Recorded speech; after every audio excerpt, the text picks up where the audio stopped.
मुख्यमंत्री योगी आदित्यनाथ ने कहा कि प्रदेश के पास 40 लाख करोड़ के निवेश का प्रस्ताव है। सीएम योगी ने एक प्रमुख समाचार पत्र द्वारा ताज होटल में आयोजित समृद्धि राउंड टेबल सम्मेलन के दौरान ये बात कही। उन्होंने इस कार्यक्रम में राज्य की आर्थिक उपलब्धियों, सुरक्षा व्यवस्था, औद्योगिक विकास और माफिया के खिलाफ की गई सख्त कार्रवाई पर विस्तार से चर्चा की। मुख्यमंत्री ने कहा कि पहले की सरकारें वन डिस्ट्रिक्ट वन माफिया की नीति अपनाती थी, जबकि हमने वन डिस्ट्रिक्ट वन प्रोडक्ट के माध्यम से उत्तर प्रदेश की ब्रांडिंग की। साथ ही उन्होंने कहा कि पूर्ववर्ती सरकारों के समय राज्य की जीडीपी 12 लाख करोड़ रुपए थी, लेकिन उनकी सरकार के प्रयासों से ये आंकड़ा 26 लाख करोड़ तक पहुंच चुका है और अब 32 लाख करोड़ का ये लक्ष्य तय किया गया है। सीएम योगी ने राज्य में माफिया के खिलाफ की गई कड़ी कार्रवाई पर जोर दिया। उन्होंने कहा कि उनकी सरकार ने अपराधियों और माफियाओं को कतई बर्दाश्त नहीं किया। साथ ही उन्होंने ये भी कहा कि जिस क्रूरता से अपराधी और माफिया नागरिकों के साथ व्यवहार करते थे, उसी क्रूरता से हमारी सरकार उनके खिलाफ कार्रवाई करती है। उन्होंने बताया कि राज्य में एंटी भू माफिया टास्क फोर्स का गठन किया गया है। पहले की सरकारें माफिया की मदद करती थी, लेकिन अब उनकी सुरक्षा हटाकर राज्य को माफिया मुक्त बनाने के प्रयास किए जा रहे हैं। सीएम योगी ने कहा कि बिजनेस राज्य की आर्थिक समृद्धि का महत्वपूर्ण हिस्सा है। उन्होंने श्री भगवद गीता का उदाहरण देते हुए कहा कि कृषि, गोरक्षा और वाणिज्य सभी एक साथ चलते हैं और इन्हें अलग नहीं किया जा सकता। पीएम मोदी की विश्वकर्मा योजना और ओडीओपी योजना बड़े निवेश के साथ रोजगार के अवसर भी प्रदान कर रही है। सकारात्मक वातावरण आज उत्तर प्रदेश के अंदर बन पाया है। उत्तर प्रदेश भारत की आबादी का सबसे बड़ा राज्य है। 25 करोड़ की आबादी यहाँ निवास करती है, लेकिन इस 25 करोड़ की आबादी के उत्तर प्रदेश में ऐसा क्या नहीं था जो उत्तर प्रदेश को देश की अग्रणी अर्थव्यवस्था के रूप में स्थापित नहीं कर रहा था। सब कुछ तो हमारे पास था। आज की सबसे सस्ता मैन पावर हमारे पास है, स्किल मैन पावर हमारे पास है। देश की कभी शिक्षा के प्रमुख केंद्र के रूप में काशी और उसके उपरांत प्रयागराज ने अपनी एक बड़ी भूमिका का निर्वहन किया था, उसको लीडरशिप दी थी। कभी एक प्राच्य विद्या के केंद्र हुआ करते थे। दुनिया का सबसे प्राचीन जो गुरुकुल है उसके बारे में कहा जाता है महर्षि भारद्वाज का गुरुकुल था, जो प्रयागराज में स्थित था। लेकिन समय के अनुरूप हम समय के इस कालचक्र को नहीं समझ पाए। परिणाम क्या था? इस शिक्षा का केंद्र होने के बावजूद, स्किल मैन पावर होने के बावजूद, सबसे उपजाऊ भूमि होने के बावजूद और दुनिया का सबसे अच्छा जल संसाधन होने के बावजूद भी हम पिछड़ गए। कारण एक ही है कि हमने समय की गति को नहीं पहचाना।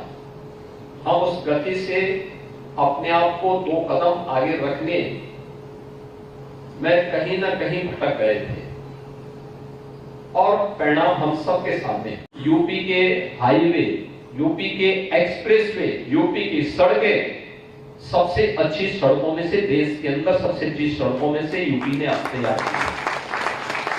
एक्सप्रेसवे हमारे पास देश के अंदर सबसे अधिक एक्सप्रेसवे आज हमारे पास है। एक समय सीमा के अंदर कोरोना जैसी महामारी के दौरान भी हमने एक्सप्रेसवे के कार्य को बंद नहीं होने दिया। परिणाम क्या था? हमारे पास पूर्वांचल एक्सप्रेसवे बना, बुंदेलखंड एक्सप्रेसवे बना, गंगा एक्सप्रेसवे पर तेजी के साथ कार्य चल रहा है। हमारा प्रयास है कि इस वर्ष के अंत तक, अन्यथा हम लोग 2025 के प्रारंभिक माहों में ही उस एक्सप्रेसवे के मेन कैरेजवे को हम लोग प्रारंभ करेंगे। यानी एक्सप्रेसवे, गोरखपुर लिंक एक्सप्रेसवे लगभग बनकर के तैयार है। बलिया लिंक एक्सप्रेसवे पे काम चल रहा है।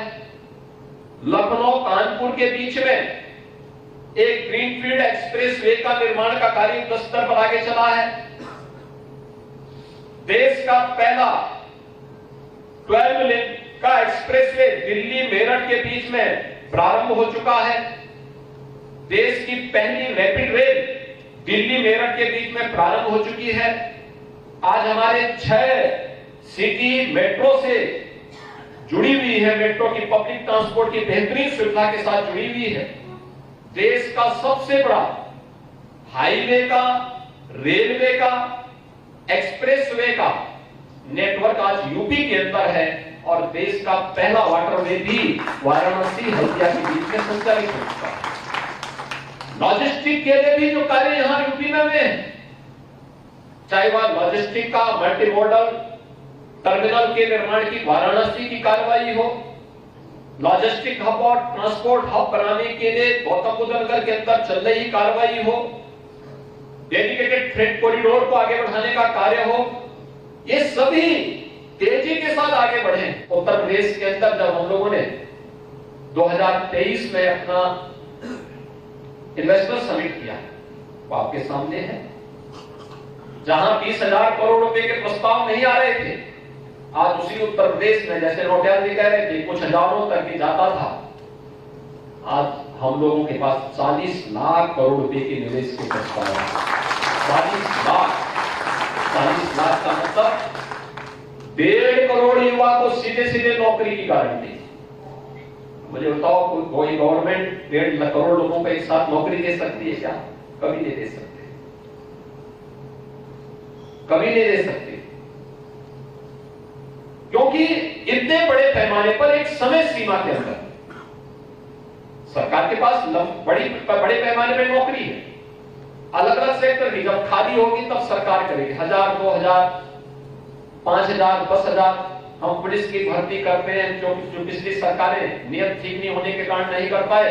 हमने 1,54,000 पुलिस की भर्ती अलग अलग फेज में कर दी। और ठीक है, एक बात तो हो गई,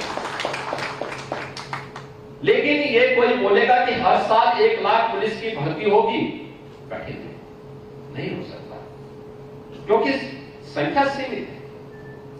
लेकिन बिजनेस में एक साथ 1.5 करोड़ लोगों को एक साथ नौकरी मिल जाए, ये संभव है, बिजनेस में संभव है और निवेश के माध्यम से संभव किया जा सकता है। और उत्तर प्रदेश ने इस दिशा में जो बेहतर प्रयास किए हैं, आज उसके परिणाम हम सबके सामने आते हैं। आज मैं जब मुरादाबाद जाता हूं, फिरोजाबाद जाता हूं, भदोही जाता हूं, मेरठ जाता हूं, देख के खुशी होती है कि चलिए हमने जो एक शुरुआत की थी, आज एक ब्रांड बनी है। मुरादाबाद जब पहला विजिट मेरा था 2017 के अंदर, निराशा का वातावरण, हताशा का वातावरण, कहीं पॉल्यूशन कंट्रोल बोर्ड, कहीं पर कोई अन्य बोर्ड प्रताड़ित करता था वहां के परंपरागत उद्यम व्यवसाय से जुड़े हुए लोगों को। कोई उनके पास टेक्नोलॉजी नहीं थी, डिजाइन नहीं थी, मार्केटिंग नहीं थी, दुनिया के अंदर काम भेजना है, कोई भी किसी प्रकार का कोई वातावरण नहीं। और जब इस समय में जाता हूं, 16,000 करोड़ रुपए के प्रोडक्ट के लिए मुरादाबाद एक्सपोर्ट कर रहा है, अकेला मुरादाबाद। भदोही कारपेट दम तोड़ चुका था, लोग कहते हैं साहब कुछ नहीं है, थोड़ी डिजाइनिंग उपलब्ध कराई। आज 8,000 करोड़ रुपए के कारपेट अकेले भदोही यहां से एक्सपोर्ट कर रहा है। फिरोजाबाद ग्लास उद्योग बंद हो चुका था ताज के कारण, और उसके नाम पर तमाम प्रकार की प्रताड़ना होती थी। हमने थोड़ी टेक्नोलॉजी उनको दी, हमने उनको कुछ सुविधाएं उपलब्ध करवाई। परिणाम क्या है? आज ग्लास का जो उद्योग है एक बार फिर से चमक चुका है। 2,500 से 3,000 करोड़ रुपए का एक्सपोर्ट अकेले फिरोजाबाद कर रहा है।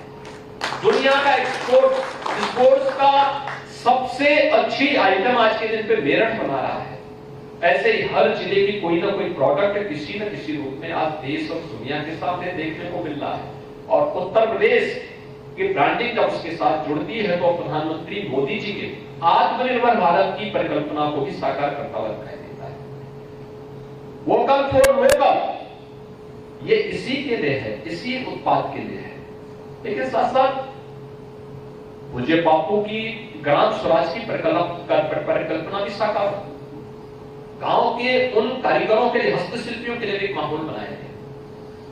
विश्वकर्मा श्रम सम्मान जो आज पीएम विश्वकर्मा के रूप में देश के अंदर परंपरागत रूप से कार्य करने वाले उन लोगों के बारे में जिन लोगों ने वास्तव में एक बेहतरीन वातावरण बनाया था देश के अंदर, जो हमारे मंत्री ने भी यहां पे कहा कि पहली की सरकार वन डिस्ट्रिक्ट वन माफिया पालती थी, क्योंकि माफिया ही उनके निवेश थे। उन्होंने माफिया का निवेश किया, परिणाम क्या था? उत्तर प्रदेश तबाह था। वे यहां शोषण तो करते थे, वे लोग यूपी के अंदर अव्यवस्था और अराजकता भी फैलाते थे। न बेटी सुरक्षित थी, न व्यापारी का ही सम्मान बचा था। परिणाम क्या था? एक अराजकता की ओर उत्तर प्रदेश जा चुका था। उत्तर प्रदेश उस समय 20 या 22 करोड़ की आबादी का राज्य, और उत्तर प्रदेश का वार्षिक बजट कितना था? 2 लाख करोड़। यानी ऊंट के मुंह में जीरा, अगर यह मुहावरा किसी पर अक्सर सही बैठता है तो वह उत्तर प्रदेश के बजट पर है कि 22 करोड़ की आबादी का बजट, वार्षिक बजट कितना है? 2 लाख करोड़ का। और पिछले 7-7.5 वर्ष के अंदर हम लोगों ने इस बजट को बढ़ा करके आज किया है लगभग 7.5 लाख करोड़ का। आप अनुमान कर सकते हैं प्रदेश की समृद्धि और आर्थिक उन्नयन को दर्शाता है कि 2 लाख करोड़ से हम 7.5 वर्ष के अंदर 7.5 लाख करोड़ के हम बजट पर आज उत्तर प्रदेश कार्य कर रहा है। 7.5 लाख करोड़ का बजट यूपी का है। यूपी की इकोनॉमी कितनी थी? कुल जीडीपी हमारी कितनी थी? 12 लाख करोड़ थी। और आज यही उत्तर प्रदेश की जीडीपी 23-24 में बढ़कर के यह 26 लाख करोड़ की हो चुकी है। और हमारा अनुमान है कि इस वर्ष के अंत तक मार्च 2025 में यही उत्तर प्रदेश की जीडीपी 32 लाख करोड़ रुपए की होगी। जीरो टॉलरेंस क्या होती है? उत्तर प्रदेश की कानून व्यवस्था और माफिया के खिलाफ की गई कार्रवाई, उसका एक उदाहरण आपके सामने हो सकता है। उसके लिए पता नहीं क्या हो सकता है, किस स्तर पर जाकर के कार्रवाई थी। सरकार को बहुत सारी चुनौतियों को फेस करना पड़ा, लेकिन कोई भी रहा हो अपराधी, माफिया कोई भी हो, उससे उसी शक्ति के साथ निपटेंगे जिस क्रूरता के साथ वह एक सामान्य नागरिक किसी बेटी के साथ और किसी व्यापारी के साथ व्यवहार करता था। उसी क्रूरता के साथ सरकार भी उससे निपटने का कार्य करेगी। उत्तर प्रदेश सरकार नहीं कर सकती। आज परिणाम है उत्तर प्रदेश सुरक्षित है। अब उत्तर प्रदेश में कोई दंगा करने का नाम नहीं देता है। कोई दंगा करेगा तो उसको मालूम है कि इसके दुष्परिणाम भी क्या होने जा रहे हैं। आज वातावरण अच्छा है, लेकिन इस अच्छे वातावरण के लिए पुलिस के मनोबल को बढ़ाने के लिए भी सरकार को कदम उठाने पड़ेंगे। अब अनुमान करिए उस राज्य की स्थिति क्या रही होगी जिसके पास 4 लाख के पुलिस बल में आधी जगह खाली रही हो, आधी जगह खाली, और उसमें भी 25% लोग ऐसे थे जो एक राजनीतिक दल विशेष के नेताओं और गुंडों की सुरक्षा में लगे हुए थे।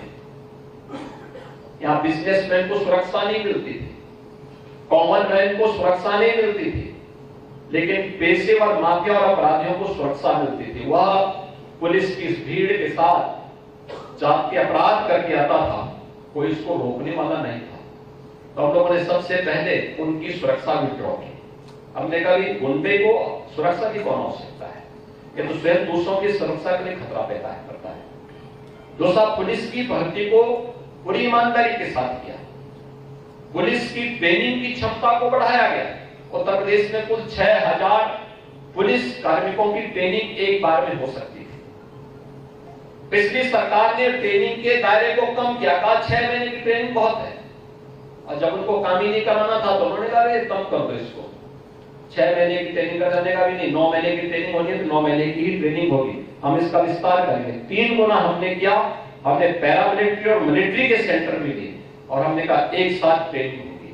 और ट्रेनिंग को लेकर के हमने राज्य के अंदर क्षमता बढ़ाई, पैरामिलिट्री और मिलिट्री के सेंटर लिए, दूसरे राज्यों के सेंटर लिए, पुलिस के रिफॉर्म को आगे बढ़ाया, उसको टेक्नोलॉजी से वेल इक्विप्ड किया।